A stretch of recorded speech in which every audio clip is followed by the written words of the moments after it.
ये संसार मनोबल से ही जीवित रहता है। जिनका जिनका मनोबल टूट जाता है, आत्मबल टूट जाता है, याद रखना वह बिना मौत के ही आत्महत्या करके मरने की कोशिश करते हैं। और मनोबल जब तक है सब कुछ लुट जाता है, लेकिन फिर भी आदमी जिंदगी जीने के लिए खड़ा हो जाता है। बोलो सदगुरु भगवान की जय जय जय। मैं जब जब आश्रम जाता था अपने गुरु का मनोबल बढ़ा देता था। मैं था तो शिष्य, मैं बोल देता था बिल्कुल चिंता मत करना, और जो आपको जरूरत है जो बोलना बोलो, फटाक से तुरंत होगा। वो मुझे जानते थे है व्यक्ति जुझारू है, मैं उल्लू जुल्लू काम करता ही नहीं था, बिल्कुल तुरंत इमीडिएट। मैं बोलता था गुरुजी मैं आ गया, बोले तो ठीक है बैठो। मैंने कहा मैं सब संभाल दूंगा, बहुत बड़ा प्रोग्राम है, इसको ऐसे नचाऊंगा पतंग जैसे। तो गुरुजी लेट जाते थे पलंग पर, नींद आ जाती थी। हमने कहा आप सो गए, सलाह चल रही थी। बोले तुम सब संभाल लोगे, तो हमें नींद आ गई है।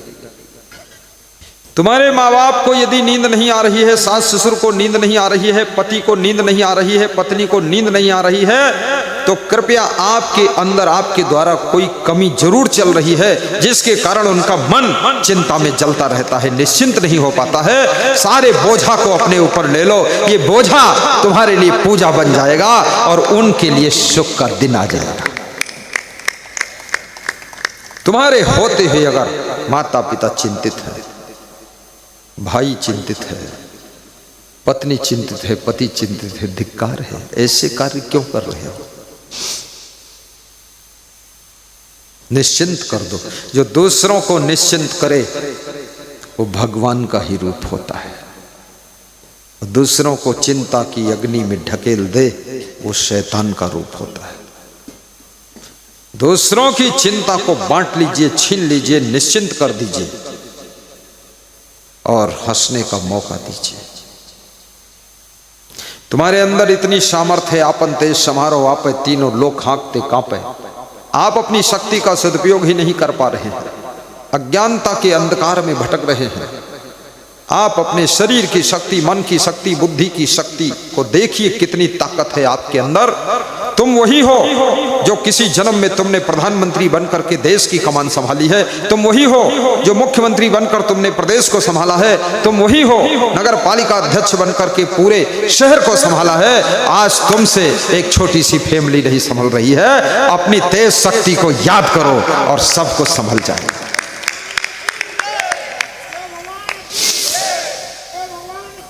जय। टेंशन मुक्त मैनेजमेंट करना सीखो। हंसते भी रहो, मैनेजमेंट भी करते रहो, और निश्चिंत सोया भी करो। बहुत दुख हो तो चुपके चुपके रोया भी करो। रोने से भी दुख हल्का हो जाता है। और जो महीने में एक बार रो लेते हैं उनका हार्ट अटैक नहीं होता है। इसलिए महिलाओं का हार्ट अटैक बहुत कम होता है। ये महीने में एक बार नहीं, ये महीने में 3 बार भी रो सकती। इनको रोना भी आता है और रुलाना भी आता है, दोनों गणित है इनके पास। रोती भी है और रुलाती भी है। और जब तुम ज़्यादा रोते हो तो ये तुमको समझा के, मुस्करा के खुश भी करती है कि ज़्यादा दुखी ना हुआ करो। और जब तुम बिल्कुल दुखी नहीं होते हो तो तुमको दुखी करके रुलाती भी है। बड़ी विचित्र है ये नारी शक्ति, महान है, जो कि कभी कभी अगर रुलाए ना तो तुम्हारा हार्ट अटैक हो जाएगा। रोने से जो आंसू निकलते हैं वह आंसू वह केमिकल है बॉडी का जो बाहर होता है, जिससे हार्ट अटैक होता है। इसलिए आंसू आना जरूरी। कभी कभी इतना जोर से हंसो कि आंसू भी आ जाए। हंसते हंसते भी आंसू आ जाते हैं। थोड़ा हंसना भी सीखो और गंभीर रहना भी सीखो, सीरियस रहना भी सीखो, धीर वीर बनना सीखो। धैर्य ही तुम्हारा मित्र है। धीरज धर्म मित्र रुनारी, आपतकाल पर रखिए चारी। धृति क्षमा दमो अस्तेयम शौचम इंद्री निग्रह धी विद्या सत्यम अक्रोधो दशकम धर्म लक्षणम। बिना धैर्य के सफलता मिलते मिलते हाथ से बाहर निकल जाती है। इसलिए धीरज रखना। राजनीति के पथ पर भी धीरज की महती आवश्यकता है। गृहस्थ आश्रम में धीरज का इंपॉर्टेंट स्थान है, क्योंकि गृहस्थ आश्रम नाना जंजालों का आश्रम है। एक व्यथा नहीं है, बड़ी व्यथा है। तुलसीदास को कहना पड़ा कि गृह कारज नाना जंजाला ते अति दुर्गम शैल विशाला। बड़े बड़े पहाड़ों जैसी समस्याएं गृहस्थ आश्रम में आती है। उनके बीच में तुमको जीना भी है, हंसना भी है। कांटों की गोद में जैसे गुलाब हंसता है, ऐसे समस्याओं के कांटों की गोद में तुमको खुद को गुलाब बनाकर हंसते रहना है।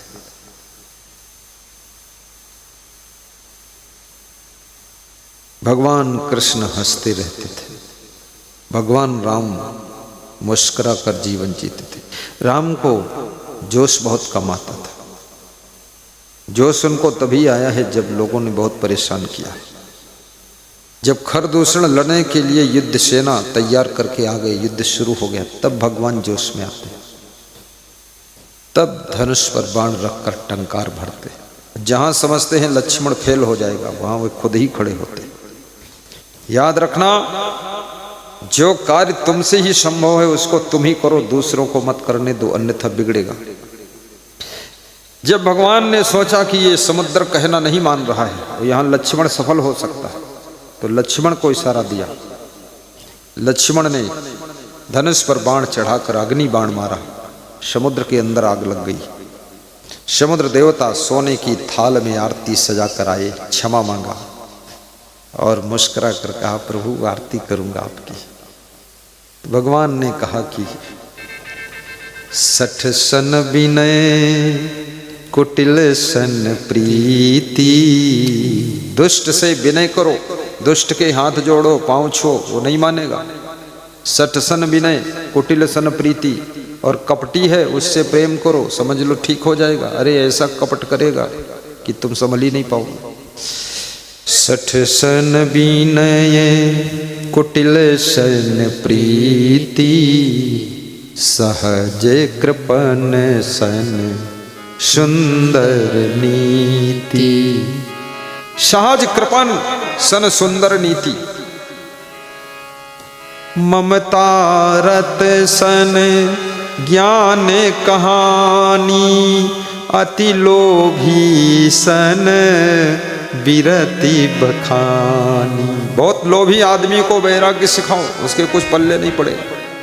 उसको तो यही इरादा है गुरु कब नजर आउट करे गिलास चुरा ले जाओ। बहुत लोभी आदमी, लोभी वैराग्य नहीं सीखता। अति लोभी सन विरति बखानी। क्रोधी हरि कामी कथा। क्रोधी व्यक्ति और कामी व्यक्ति को भगवान की कथा सुनाओ खूब। तो ऐसे है कथा सुनाना, कैसे है? जैसे ऊसर खेत में बीज बोना।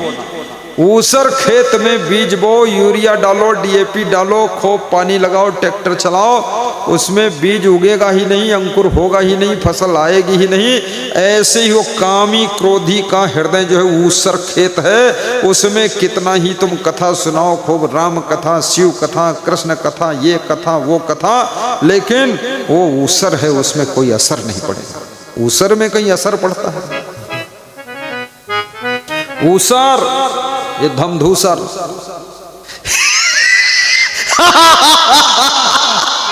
मुझे बहुत मजा आता है। क्या बात, ऊसर और धमधूसर। तुम मेरी भाषा समझ जाते हो ये? अरे समझो ना समझो, मजा तो आएगा। हाँ, समझने क्या काम है, सब चीज समझ जाओ, कोई ये जरूरी थोड़े है। बस इतने ही समझ गए कि जिंदगी खुश होकर जीना है, इतने ही बहुत है। कामी हरि क्रोधी कथा, ऊसर बीज बये फल जथा। विनय न मानत जलधि जड़, गए 3 दिन बीत, बोले राम सकोप तब, भय बिनु होय न प्रीति। कभी कभी दबंग भी बनो, खाली बंगड़ मत बने रहो, दबंग भी रहो। कहीं कहीं दबंगई भी करना पड़ता है। भगवान भी दबंग बन जाते हैं। भगवान ने दबंगई करके दिखा दिया। जब समुद्र ज्यादा हट करने लगा, जिद पे अड़ गया, तो भगवान ने कहा भय बिन होय न प्रीति। लक्ष्मण इशारा समझ बैठा है फालतू। बस लक्ष्मण को तो इशारा काफी था। लक्ष्मण बाण शरासन आनू, सोखम वारिधि बिसिखि कृशानू। सरासर सरासर बाण छोड़ना शुरू कर दिया लक्ष्मण। वास्तव में लक्ष्मण जिसके मन में कोई विशेष लक्ष्य है, लक्ष्य मन में लक्ष्य है, लक्ष्य है मन में, वही भगवान के साथ रहने का हकदार होता है। लक्ष्य विहीन व्यक्ति को भगवान अपने साथ नहीं रखते हैं। लक्ष्य मन में भक्ति का लक्ष्य बनाइए, सेवा का लक्ष्य बनाइए, प्रेम का लक्ष्य बनाइए, कल्याण का लक्ष्य बनाइए, भगवत ध्यान का लक्ष्य बनाइए, तब भगवान तुमको साथ ले लेगा। जय जय जय। भगवान राम से किसी ने पूछा कि लक्ष्मण को वनवास में ले गए आप, लेकिन इसको शत्रुघ्न को क्यों नहीं ले गए? तो राम ने कहा ये शत्रुघ्न एक ही बार में भाग के अयोध्या चलाता, हम अकेले रह जाते, इसकी हिम्मत नहीं। याद रखना, जब घर से बाहर निकलो साहस भर के निकलो, विनम्र बन के निकलो, सरल बन के निकलो। आपके अंदर हिम्मत, हिकमत, मेहनत, ये सभी चीजें होना चाहिए। हर जगह म्याऊं म्याऊं से भी काम नहीं चलता है, हर जगह गर्जने से भी काम नहीं चलता है, और हर जगह अड़ने से भी काम नहीं चलता, लड़ने से भी काम नहीं चलता है। ज्यादातर 99% काम तो झुकने से ही चलता है, विनम्रता से ही चलता है। झुककर केवट ने जब नाव लाने को मना किया तो भगवान झुक गए।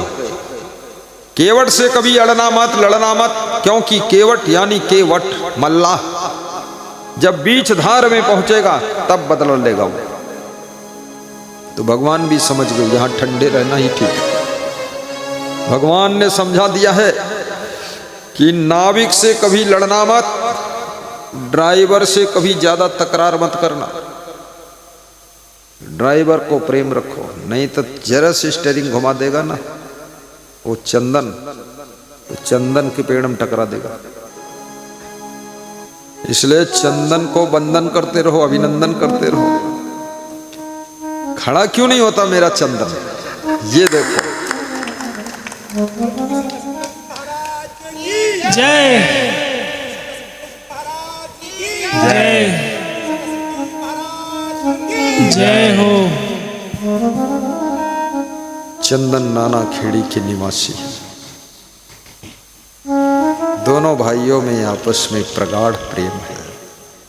राम लक्ष्मण की ही जोड़ी है, ये दूसरा भाई है, राम का रूप है। ये चंदन कभी राम बन जाते हैं, कभी लक्ष्मण भी बन जाते हैं, कभी भरत बनते हैं। और भजन भी कहता है, कभी राम बन के कभी श्याम बन के चले आना, गुरुजी चले आना। वाह वाह, गाइए जोर से गाइए। राम बन के कभी श्याम बन के चले आना, गुरुजी चले आना। कभी राम बन के गाइए, सब लोग गाइए। श्याम बन के चले आना, गाइए, पुरस्कार मिलेगा। चले आना। कभी राम बन के कभी श्याम बन के चले आना गुरुजी चले आना।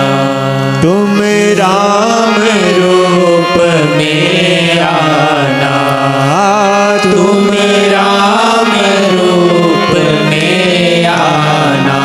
सीता साथ लेके धनुष हाथ लेके चले आना प्रभु जी चले आना। कभी राम बन के कभी श्याम बन के चले आना प्रभु जी चले आना। तुम कृष्ण रूप में आना, तुम कृष्ण रूप में आना।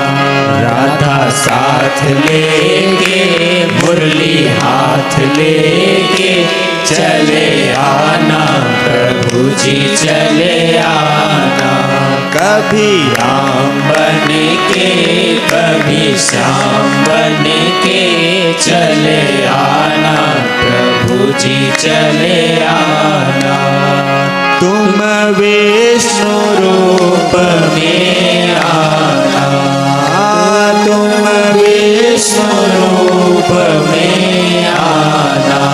लक्ष्मी साथ लेके चक्र हाथ लेके चले आना प्रभु जी चले आना। कभी राम बन के कभी श्याम बन के चले आना प्रभु जी चले आना। तुम शिव जी रूप में आना, तुम शिव जी रूप में आना। गौरा साथ लेके डमरू हाथ लेके चले आना प्रभु जी चले आना। कभी राम बन के कभी श्याम बन के चले आना प्रभु जी चले आना। तुम गणपति रूप में आना, हाँ तुम गणपति रूप में आना। रिद्धि साथ लेके सिद्धि साथ लेके चले आना प्रभु जी चले आना।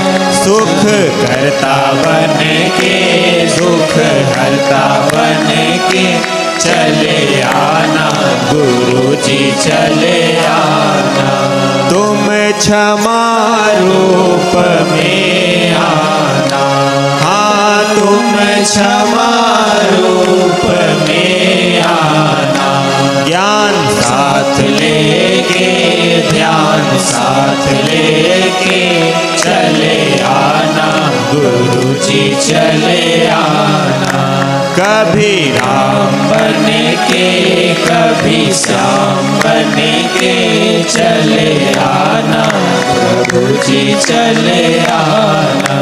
तुम कबीर रूप में आना, तुम कबीर रूप में आना। भक्ति साथ लेके शक्ति साथ लेके चले आना प्रभु जी चले आना। कभी राम बन के कभी श्याम बन के चले आना प्रभु जी चले आना। चले आना प्रभु जी चले आना। बोलिए सद्गुरु भगवान की जय। सियावर रामचंद्र की जय। सद्गुरु कबीर साहेब की जय।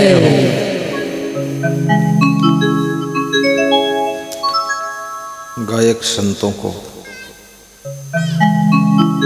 बहुत आशीर्वाद शुभकामना है। सेवा करते हुए भी बहुत याद किया है। पढ़ाई भी साथ में करते रहते हैं, भोजन बनाते रहते हैं, बीच बीच पढ़ते भी हैं, लिखते भी हैं। कविता भी रचते रहते हैं। मन को सात्विक कार्यों में व्यस्त करना चाहिए। सन्नियच्छति युवेगम उत्थितम क्रोधा हर्षियो शास्त्रियो भाजनम राजन यश्च आपत्सु न मुह्यति। हे धृतराष्ट्र, जो लोग क्रोध के आने पर भी क्रोध नहीं करते हैं, खुशी होने पर भी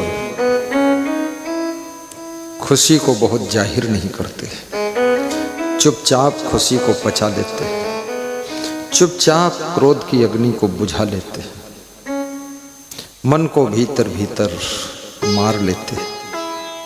ऐसे लोग जो आपत्ति आने पर, संकट आने पर, दुख के आने पर धैर्य नहीं खोते, यश्च आपत्सु न मुह्यति।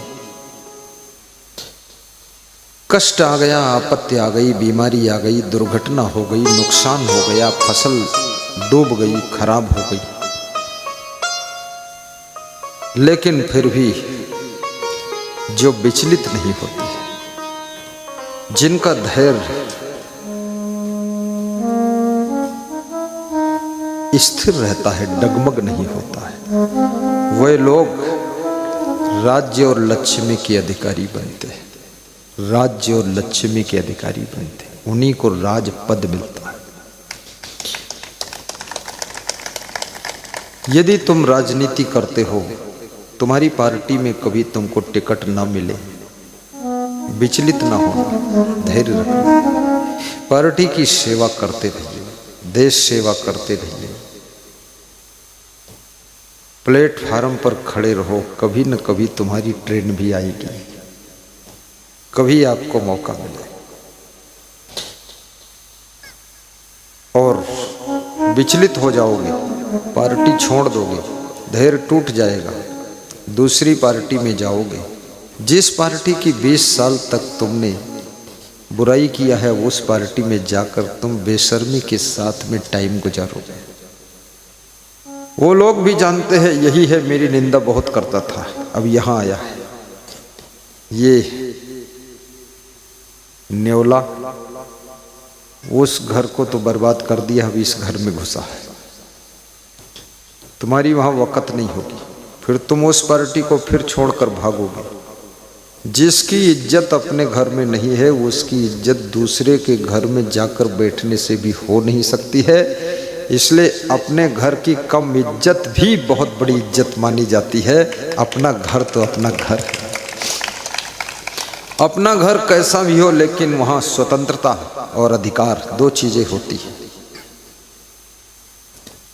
आप स्वतंत्र भी हैं अपने घर में और आपका अधिकार भी है। इसलिए तुम कहीं जाते हो, तुमको अपने घर की याद आती है। तुम बॉम्बे में 5 स्टार होटल में रहो, लेकिन 12 घंटे बाद कहते हो चलो अपने घर चले, मंडी द्वीप चलेंगे। तुम ससुराल जाते हो तो भी कहते हो चलो अपने घर चलते हैं। तुम आश्रम पे जाते हो गुरुजी के यहाँ, 3 दिन बाद कहते हो अपने घर अब गुरुजी जा रहे हैं। क्योंकि घर में जो दो चीज़ें मिलती हैं, ये दुनिया में कहीं नहीं मिलती हैं। वो दो चीज़ों का नाम है, एक तो स्वतंत्रता और दूसरा अधिकार। तुम कभी भी अपनी पत्नी से कह सकते हो आज पकौड़ी बनाइए खाऊंगा, लेकिन ससुराल में जाकर भी नहीं कह सकते कि पकौड़ी बनाओ खाऊंगा, क्योंकि तुम्हें डर रहेगा, अगर पकौड़ी मांग लिया तो सासू कहेगी बड़ा लालची दामाद। तुम इस डर से कुछ कह भी न सकोगे। जहां सुला देंगे वहां सोना पड़ेगा, जो खिला देंगे वो खाना पड़ेगा। ऐसे रहना पड़ेगा जैसे सेंट्रल जेल में रहते हो। एक दामाद ससुराल से विदा हुआ, गांव के बाहर आकर के रुमाल निकाल करके माथा पोंछ रहा था, तो मैंने पूछा क्या हुआ? बोले सेंट्रल जेल से निकल कर आया। तो मैंने कहा ये सेंट्रल जेल, ससुराल सेंट्रल जेल है? अरे बोले डर डर के खाता था, थोड़ा टुकड़ा करके मुंह में धर के लुढ़का पुड़का के निकल जाता था। डर डर के सोया हूँ, डर डर के नहाया हूँ, मारे शर्म के अब निकला हूँ तो पसीना पोंछ रहा हूँ कि अब बहुत कम आऊँगा यहाँ। हाँ, बड़ा संकोच लगता है ससुराल में। कितना टेढ़ा मेढ़ा दामाद हो, ससुराल में सीधे होकर चलता है, थोड़ा ठीक ठाक होकर चलता है। थोड़ा लंबाई बढ़ाकर चलता है, ठुनक कर चलता है, ताकि सासू समझे है दमदार दामाद। और दामाद की दम तो पहले से निकल गई। ससुराल में भी स्वतंत्रता नहीं है।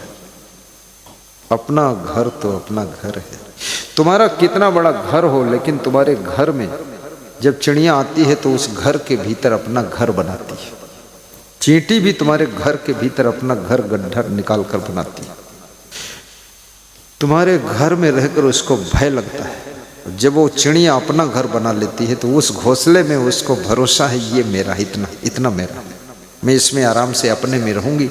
उधर जो बहुत बड़ा पड़ा है वो उनका है, वो जाने, ये हमारा है। तुम्हारे घर में ही चिड़िया का घर, लेकिन उसको अपना मानकर वो निश्चिंत सोती है, उसी में अंडे देती है, प्रजनन करती है, उसी में बच्चों को पालती है, और अपने बच्चों के लिए दाना लाती है, चुगाती है, उसी में मस्त आराम से लेटरिन भी करती है और गाना भी गाती है सुबह सुबह। हमारे आश्रम में हजारों चिड़िया आकर के सुबह सुबह गाना गाती, गीत सुनाती हैं। तो मैंने एक दिन कहा, अरे चिड़ियों ध्यान रखो, ये मेरा आश्रम है, तुम यहाँ गीत गाती चूचू चूचू करती, डिस्टर्ब होता है। तो चिड़िया फुदक रही थी कि तुम्हारा आश्रम हम लेने नहीं आए हैं, लेकिन ये पेड़ पर मेरा कब्जा है, ये मेरा है। वहाँ वो आनंदित है। तो इसलिए मनुष्य को एक अपना घर भी बना लो, एक आश्रम सुंदर। हमारे संत महात्मा ऐसे 50-60 संत हैं। तो एक संत की इच्छा है, मध्य प्रदेश के जितने संत हैं उनकी इच्छा है एमपी में आश्रम उज्जैन में बनाना है। तैयारियां पूरा चल रही हैं, काम सब निशाने पर लगा हुआ है। और ये मध्य प्रदेश का संत बैठा है, इसकी बहुत इच्छा है। ये मध्य प्रदेश का छिंदवाड़ा का है संत। ये संत भी मध्य प्रदेश का है जो दुपट्टा डाले है। और कौन है मध्य प्रदेश वाला? है पर वो दूसरे काम में लगा हुआ है, सेवा कर रहे हैं। मध्य प्रदेश के भी कई संत हमारे पास हैं। एक वो साधक बन गए हैं, अर्जुन सिंह रघुवंशी, इनका नाम रखा हूं मैं। क्या नाम रखा हूं? यशपाल साहब। ये भी मध्य प्रदेश भोपाल के दरोगा थे। ये बोले छोड़ो दरोगा गिरी, आपके पास रहूंगा। बहुत सुखी हो। मध्य प्रदेश में भी एक आश्रम आप सबके निकट दर्शन के लिए, भोपाल के पास धामनिया और उज्जैन में महाकाल के दर्शन करने जो भक्त आएंगे, उन भक्तों की सेवा के लिए आश्रम बनेगा। कुछ सेवा नहीं हो पाएगी तो कम से कम रात को निश्चिंत और साफ सुथरा जगह में सोने का प्रबंध किया जाएगा और रजाई उड़ा दी जाएगी, गद्दा बिछा दिया जाएगा। और जो भी कबीर कहते हैं ना, साईं इतना दीजिए जामे कुटुंब समय, मैं भी भूखा न रहूं साधु न भूखा जाए। तो भक्तों को भोजन खिला देंगे प्रेम से, रोटी दाल चावल सब्जी बाटी लड्डू सेवई खीर पकौड़ी कचौड़ी जो भी संभव होगा। अगर कुछ नहीं होगा तो खिचड़ी, फिर खिचड़ी चलेगी, बाटी और दाल चलेगी, लेकिन खिलाऊंगा। और मैं एक बार बोल दूंगा तो 200 कुंटल राशन आ जाएगा। ऐसे ऐसे भक्त भारत देश में हैं गुरु जी के, एक ही भक्त 300-300 कुंटल चावल दान देता है। लेकिन मैं उससे भी ले लेता हूँ 300 कुंटल। और जो 3 किलो, हमने कहा 3 किलो भी मत छोड़ो, क्योंकि ये 3 किलो वाले भूत है। भागे भूत की लंगोटी भली, और इन भूतों के 3 किलो दाल भली, ले लो।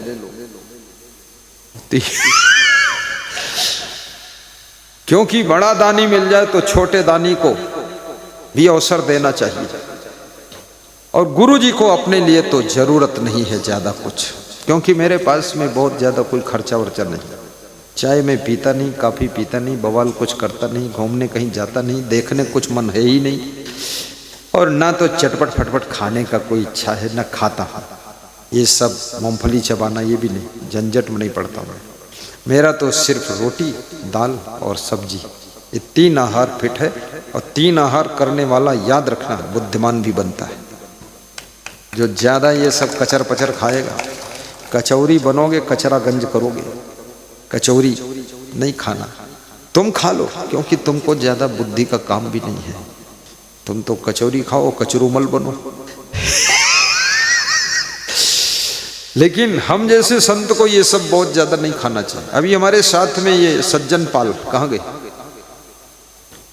ये 2 दिनों से यही देख रहे हैं ये गुरु कितना खाता है और क्या खाता है और कैसे खाता है। जब मेरे पास प्लेट आती है ना तो देखता रहता है। तो उसने आकलन कर लिया है यार निराला गुरु। मेरे सामने जिस घर में जाता हूँ काजू भी आता है, बादाम आता है, किशमिश आती है और छुहारा भी आता है, लेकिन कहीं कहीं तो एक भी नहीं खाता।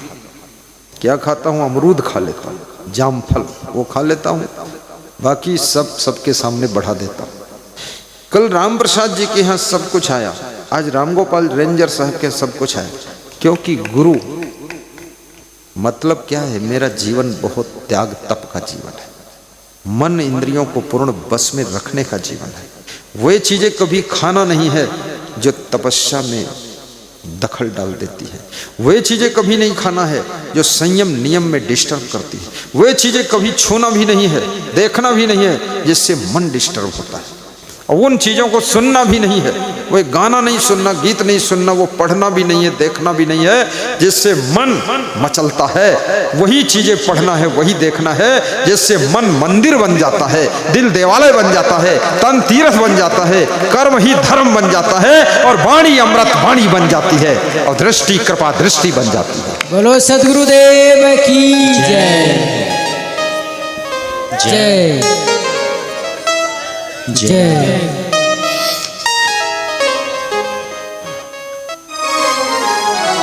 त्याग इनका देख लो, तप इनका देख लो, भजन इनको सुना दो, त्याग इनका देख लो वाला एक लाइन बोल दो। देखिए भजन है। मुझे तो गुरु सेवा, संत सेवा, भक्त सेवा, गौ सेवा, राष्ट्र सेवा, बस यही करना है। और बड़ी खुशी है कि हम साधु बने। साधु बन करके मुझे बहुत खुशी मिली। और मैं तो आपसे भी कहूँगा कि 1-2 बच्चे जन्म न दो, 5-5 बच्चों को जन्म दो, उसमें से एक बच्चे को संत भी बनाओ। घर घर से संत निकलना चाहिए, घर घर से हिंदू धर्म का प्रचारक निकलना चाहिए, घर घर से राष्ट्रभक्त निकलना चाहिए और घर घर से एक नेता निकलना चाहिए और घर घर से एक डॉक्टर बनना चाहिए और घर घर से एक इंजीनियर भी बनना चाहिए और एक एडवोकेट और जज बनना चाहिए। सारे 5 उंगली घी में, इसलिए 5 पांडव पैदा करो कम से कम। तुम्हारा नियम गलत है कि हम 2 हमारे 2, हम 2 हमारे 2। भगवान कृष्ण का परिवार कितना बड़ा था मालूम है? भगवान कृष्ण के परिवार में 56 करोड़ यादव थे। भगवान राम कितने भाई थे बोलो? 4 भाई थे। इसलिए हम 2 हमारे 2 का लफड़ा छोड़ो, हम 2 हमारे 200 तक हो जाए तो भी चिंता नहीं। सब अपना अपना भाग्य लेकर जन्म लेंगे, तुम टेंशन क्यों ले रहे हो? ये सब टेंशन लेने का क्या तुमने ठेका लिया है? कॉन्ट्रैक्टर हो क्या? दूसरे लोग भी तो इसकी टेंशन ले, सब लोग टेंशन ले तो तुम भी टेंशन लो। जब दूसरे लोग हम 2 हमारे 20 पैदा कर रहे हैं तो तुम 2 तुम्हारे 200 हो जाए, कोई हर्ज नहीं। क्योंकि संख्या बल भी बहुत बड़ा बल होता है। एक मधुमक्खी आ जाए, छोटा सा बच्चा उंगली से मसल कर मार देगा, पैर से दबा कर मार देगा, लेकिन 10,000 मधुमक्खी आ जाए तो हाथी भी घबरा कर भागेगा, शेर भी घबरा जाता है। इसलिए जिनकी संख्या ज्यादा है तो याद रखना, वह हाथी को भी पछाड़ सकते हैं, शेर को भी पछाड़ सकते हैं, और जो अकेले पड़ गए वो तो रौंद दिए जाएंगे। हम 2 हमारे 200, और मैं ब्रह्मचारी रहूंगा, मैं 200 बनाने की प्रेरणा दूंगा। ऐसा भी तो कोई चाहिए। और जितने तुम ना संभाल पाओ उनको हमको दे दो, मैं संभालूंगा। मैं सबको एक एक लंगोटा पहना कर, कमंडल थमा कर चारों दिशा में भेजूंगा। मन लागो मेरो यार फकीरी में, और चारों दिशा जगीरी में, और जो सुख पायो राम भजन में सो सुख नहीं, बोल दो क्या है अमीरी में, सो सुख नहीं अमीरी में, मन लगो मेरे यार फकीरी। और ऐसे वैसे फकीर नहीं बनाऊंगा बुद्धू, क्या बात करते हो, राज ऋषि बनाऊंगा, राज ऋषि।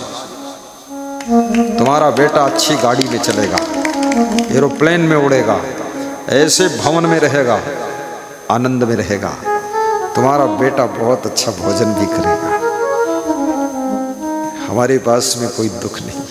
मैं बार बार अपने भंडारी से कहता हूँ, मेरा भंडारी वो बीच में बैठा गा रहा है सर्वेश दास, ये जब भोजन लाता है तो मैं कहता हूँ इतना अच्छा भोजन, कितना अच्छा मेरा भाग्य है, तुम लोग कितने किस्मत वाले हो। आज पनीर की सब्जी थी, तो मेरे को तो उम्मीद नहीं था कि पनीर मिलेगा, पर देखा ढक्कन खोला तो पनीर निकला।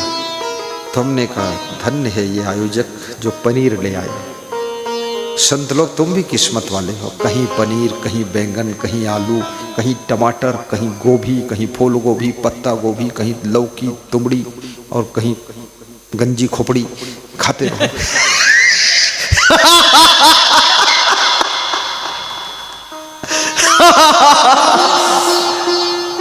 बड़ा सुख, बड़ा साफ सुथरा भोजन। हम लोग अपने हाथ भोजन बनाते हैं, बर्तन भी स्वयं धो लेते हैं। झाड़ू लेकर ही आता हूं नेपाल बॉर्डर से। कोई महिला को तंग नहीं करना है। किसी के घर जाओ, आफत बन जाओ, 25-50 लोग खाओ तो महिलाएं फुर्सत नहीं पाएंगी, वे दर्शन कब करेंगी, सत्संग कब सुनेंगी, तुम्हारे तिकड़म में रहेंगी। ऐसे बाबा से जान बचाओ, सब व्यवस्था। ये पंडाल वंडाल भी सब साथ में आता है। ये जितना पंडाल लगा है इसके 4 गुना और ट्रक में रखा हुआ है। ये कुर्सियां भी साथ में, साउंड सिस्टम साथ में, वीडियो कैमरे साथ में, और ये माइक भी साथ में, ये मंच व्यास गादी साथ में, जमीन यहीं की है, बाकी सब मेरे साथ में, और मैं भी साथ में। हाँ, भोजन बनाने के लिए बर्तन भी लाता हूँ, बनाने का चूल्हा भी लाता हूँ, चिमटा, तावा, करछुल, झाड़ू, और धोने के लिए सब साबुन वाबुन पाउडर सब सिस्टम, और चक्कू सब सब्जी काटने के लिए। पूरा पकाओ और प्रेम से खाओ, और 10-20 भक्तों को भी खिला देता हूँ। कौन कौन ऐसे भक्त हैं जो गुरु जी के भंडारे में 2 दिन में खाए हैं? खड़े होकर बताओ। 1 2 3, बाकी सब फ्री। 5 और 5 10 11 लोग हम मेहमान बनकर आए थे, इनके यहाँ खाएंगे, ये हमारे में खा रहे हैं। ऐसा मेहमान मिल जाए तो कौन उसको विदा करेगा? बैठिए, मैं तो थोड़ी व्यवस्था रखता हूँ। कोई आया है, मेरा भगत भी दौड़ते दौड़ते थक गया, खाने पीने का टाइम नहीं मिला, तो अपने यहाँ ही खिला देता हूँ कि आइए राम प्रसाद जी खाइए, आइए नाथूलाल जी खाइए, आइए राम गोपाल भोजन कर लीजिए। और मैं अगर ऊपर से छोड़ दिया तो नीचे साधु पकड़ के खिला देता है। कोई दर्शन के लिए आता है उसको भी खिलाया जाता है, क्योंकि याद रखना हमारे हिंदू धर्म का नियम है, जो कोई आए तो उसको थोड़ा भोजन खिलाइए, थोड़ा पानी पिलाइए, थोड़ा प्रेम की वाणी सुनाइए। ये हिंदू धर्म का नियम है। इस नियम को याद रखना, चूकना नहीं। आए संत को आदर दीजे, आए भक्त का आदर कीजे, आए संत को आदर दीजे, चरण पखारी चरणामृत लीजे, चरण पखारी चरणामृत लीजे। फिर क्या करना है? भाग्य बड़ो जे घर संत पधारे, करी सुमिरन भव सागर तारे। अगर गुरु का चरणामृत पान करना है तो कैसे चरणामृत बनाना चाहिए? लोटा में जल लाइए और लोटा में गुरु जी के चरण को डुबा दीजिए। हाथ से मत धोइए, हाथ लगाइए ही मत, बस उसी में चरण डुबा दिया, चरण में जल स्पर्श हो गया, वो चरणामृत पान करने के लिए बन गया। अगर चरणामृत छिड़कना है तो उसको छिड़क भी सकते हो, और चरणामृत में बहुत बड़ी शक्ति होती है। कोटा शहर में एक भक्त के यहाँ मैं पधरौनी गया, मेरा गुरु भी गया, 90 साल की उम्र में गुरु पहुंचा। उस भगत ने गुरु का चरणामृत लिया और उसको छिड़क दिया तो वहाँ 3 मंजिल का मकान बनकर खड़ा हुआ। दोबारा फिर मेरा गुरु गया, मैं भी गया, तो गुरु ने जो फल खाया और फल का जो छिलका बचा उसको पड़ोसी का प्लाट खाली पड़ा था उसमें फेंक दिया। पड़ोसी दूसरे दिन शाम को आया, बोला ये प्लाट तुम खरीद लो तो ठीक है। वो 10 साल से लगा था कि ये प्लाट मुझे मिल जाए तो ठीक है, लेकिन जिस दिन फेंका छिलका उलका जो बचा हुआ, शाम को भगत के पास आ गया पड़ोसी की, ले लो प्लाट। उसने लिखा लिया, मेरे को बताया तुम्हारा गुरु उसके फलों का छिलका फेंका तो ये हाल हुआ है, और तुम साथ में रहते तुम भी कुछ फेंक दिया करो। वास्तव में गुरु की शक्ति। मैंने अपने गुरु से जो जो आशीर्वाद मांगा था सब मिला मुझको। हाथ जोड़कर अभी भी उनसे आशीर्वाद मांगता हूं। अभी शरीर नहीं फिर भी मांग लेता हूं, ऐसे हाथ जोड़ता। कोई भक्त हमसे आशीर्वाद मांगता है तो मैं उनके हाथ जोड़ता हूं कि हे क्षमादेव भगवान, इसको संतान लाभ हो जाए, इसको सर्विस मिल जाए, इसका मकान बन जाए। बहुत सा भक्त मेरे पास आते हैं, कहते गुरु जी मकान नहीं बन पाया, अधूरा पड़ा। तो हमने कहा ये फूल ले जाओ, मैं क्षमा भगवान से ध्यान लगाऊंगा आपके लिए और उसका मकान बन जाए। चंडीगढ़ के महान भक्त श्री अशोक कुमार गुप्ता, उनकी पत्नी श्रीमती शीला गुप्ता 20 साल से किराए के मकान में रहते थे, लेकिन उन्होंने कोरियर से चरण धूल मंगाया, गुरु की चरण धूली। और चरण धूली पहुंची, उस जो प्लाट लेना चाहते थे वो ले नहीं पा रहे थे, उसमें छिड़क दिया चरण धूली। वही प्लाट खरीद लिया 6 महीने के बाद और 2 मंजिल मकान बनकर खड़ा हो गया। बोले चरण धूली का ये कमाल है, आपके चरण आएंगे तो कितना कमाल होगा। हमने कहा चरण आएंगे ही नहीं, बस चरण धूली से काम चलाओ। कौन जाएगा चंडीगढ़ गंडीगढ़, बस इतना बहुत दूर है। बोले मैं आपको 500 रुपये हर महीने दान करता हूँ। मेरी पत्नी 1000 दान करती है, सिलाई करती है, स्कूल में सर्विस करती है, मैं अलग काम करता हूँ। लेकिन जिस दिन से दान शुरू किया हो, मासिक दान और नित्य दान, उसी दिन से मेरा मकान खड़ा हुआ 20 लाख का, 30 लाख का। गुरुदेव याद रखना, दान की ताकत को जो समझ गया है वही व्यक्ति दान कर सकता है, बाकी नादान व्यक्ति कभी दान नहीं कर सकता। जय जय जय।